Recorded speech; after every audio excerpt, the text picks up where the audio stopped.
What have you seen out of Shedeur Sanders? Do you like his game? Do you think he is a franchise quarterback? What do you make of Shedeur, Troy? I do. I do think he's a franchise quarterback. I love his game. I've obviously been watching him for a number of years. I know his father intimately well, and wish him the best, of course, as well. So what Shadeur's been able to do has been. When a Hall of Fame quarterback calls a fifth-round rookie a franchise quarterback, the football world stops, and every doubt, every slight, and every overlooked draft pick suddenly feels like a miscalculation the league can't afford to ignore.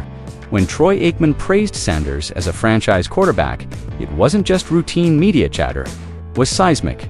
Aikman, a three-time Super Bowl champion and one of the most respected voices in football, doesn't hand out compliments lightly.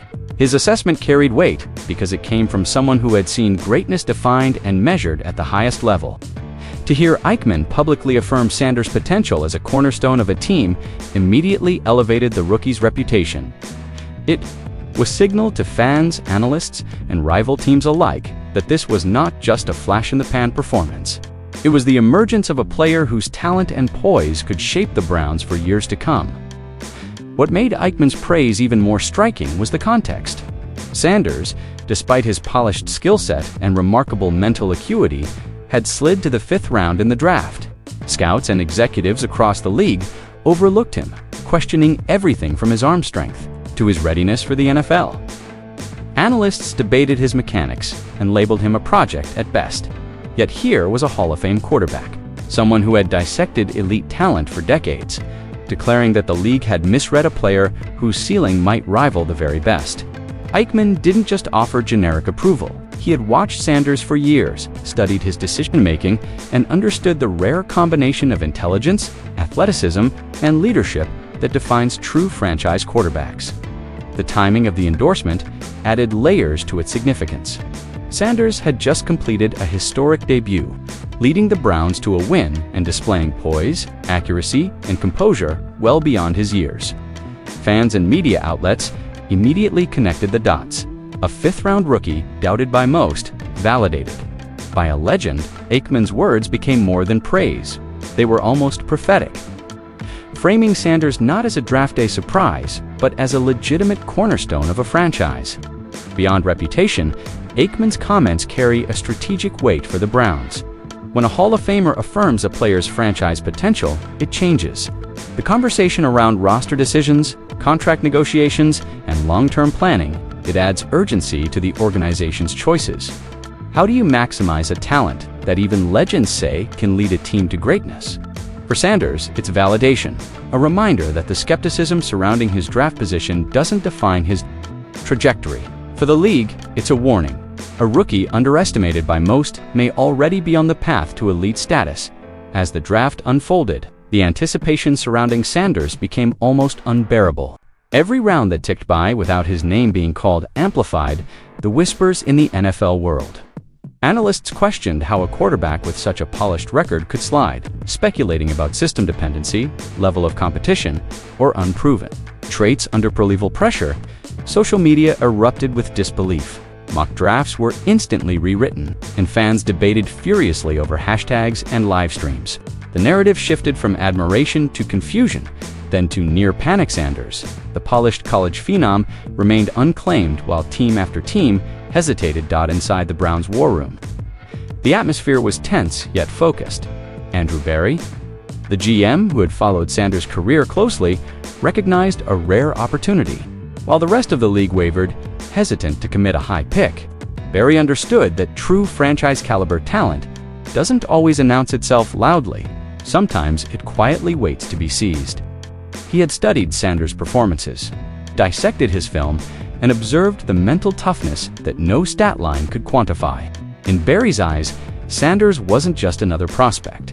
He was a potential cornerstone who could reshape the franchise's trajectory. Meanwhile, across the league, scouts and executives scrambled. They tried to rationalize why such an accomplished quarterback was still available, turning over every perceived flaw, every minute mechanical imperfection, and every question mark in his history. Was it the competition level at college? Did his arm strength measure up against elite prospects? Could he handle the pressure of an NFL locker room?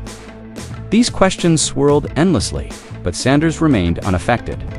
Every critique became fuel, every doubt a motivator. He had endured national scrutiny since his first college start, and this was merely another test-a-higher-stakes version of what he had already conquered by the time the fifth round arrived. A sense of inevitability began to settle. Teams that had once dismissed him realized they might have overlooked something extraordinary. Yet the opportunity for the Browns only grew. When Sanders' name was finally announced, relief, excitement, and quiet vindication rippled through the organization. The slide that had frustrated so many outside observers now became a story of strategy and insights, the rare alignment of patience, observation, and decisiveness. For Sanders, it wasn't just being drafted, it was the culmination of years of preparation and the validation that resilience and consistency ultimately pay off. Draft weekend had rewritten the narrative. A fifth-round quarterback with first-round talent, overlooked by a league obsessed with metrics and projection, now held the potential to redefine expectations. The stage was set, not for another highlight reel, but for a story about perseverance, foresight, and the explosive emergence of a player who refused to be underestimated. As the rounds ticked by, the disbelief in the Browns' war room was palpable. Each selection announced over the loudspeaker felt like a slow-motion shock to everyone paying attention. Analysts, who had spent months building mock drafts projecting Sanders as a first- to second-round pick, now scrambled to rewrite their predictions. Social media feeds erupted with incredulous reactions. Fans and experts alike questioned how a player with such immaculate college production and ironclad consistency could still be available deep into the fifth round. The narrative shifted from anticipation to confusion, then to mild panic. The consensus was clear. The league had overlooked someone extraordinary. Inside the draft room, the tension was electric. Every passing pick felt like a test of patience. And conviction? Teams hesitated, second-guessed themselves, and analysts projected worst-case scenarios. Yet in the midst of what many saw as chaos, the Browns' front office remained remarkably calm. Andrew Berry, who had tracked Sanders meticulously, understood that value and opportunity rarely align so perfectly, while the rest of the league was grappling with the shock of a slide.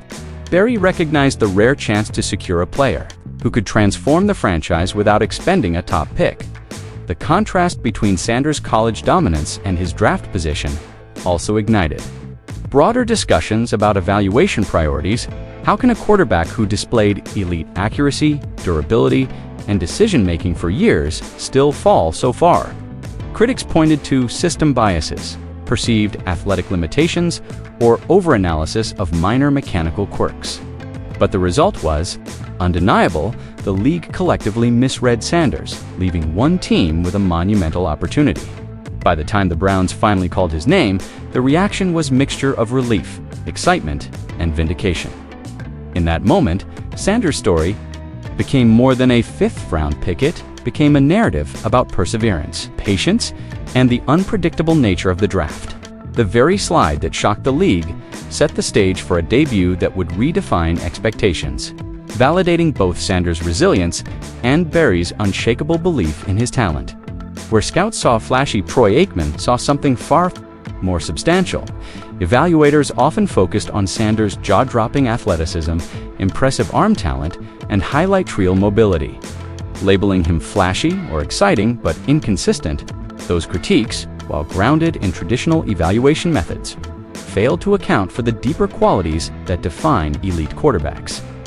Aikman, in contrast, looked past the stats and the theatrics. He saw a poised to calm, almost uncanny ability to process the field under pressure. He saw leadership, the quiet command that compels teammates to follow even in the most chaotic game situations. And he saw unteachable fire competitive instinct, resilience, an internal drive that no coaching staff can manufacture. Even now, as Sanders navigates the scrutiny of fans, analysts, and opposing defenses, Aikman continues to double down on his assessment. In interviews and broadcasts, he emphasizes that what makes Sanders special isn't measurable by completion percentages or combined scores. It's the DNA of a leader. Aikman uses phrases like franchise quarterback and winner at every level, not casually, but deliberately. signaling a rare confidence in a player so recently overlooked by the league. These aren't just words of encouragement. They're professional stamp of approval from someone who has lived at the pinnacle of the sport and knows the difference between mere talent and transcendent ability. Aikman's praise also underscores a critical point. Sanders' ceiling isn't determined by draft position.